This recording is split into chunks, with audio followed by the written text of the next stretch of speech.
Welcome to our dashcam comparison video. Today, we will be looking at two popular options in the market. The Suvcon dashcam front and rear inside, which offers triple channel recording, and the Avilet dashcam Wi-Fi 2K, known for its high-resolution capabilities. We'll dive into their features, specifications, and see how they stack up against each other.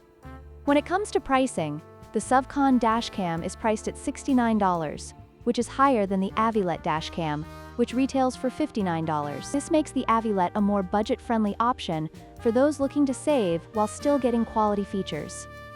In terms of video quality, the Suvcon offers 1080p resolution, which is decent, but not the highest available. On the other hand, the Avilet boasts a 2K resolution, providing sharper and clearer footage, especially useful for capturing details in critical moments. Another key difference is in the number of camera channels. The Suvcon features a triple-channel setup, allowing for front, rear, and cabin recording, making it ideal for comprehensive coverage. In contrast, the Avilet only has a front-facing camera, which may limit its usability for some users. In conclusion, both dashcams have their strengths and weaknesses. The Suvcon offers more comprehensive coverage with its triple-channel recording, while the Avilet provides superior video quality with its 2K resolution. Depending on your needs, either could be a great choice. Don't forget to like, share, and subscribe for more comparisons.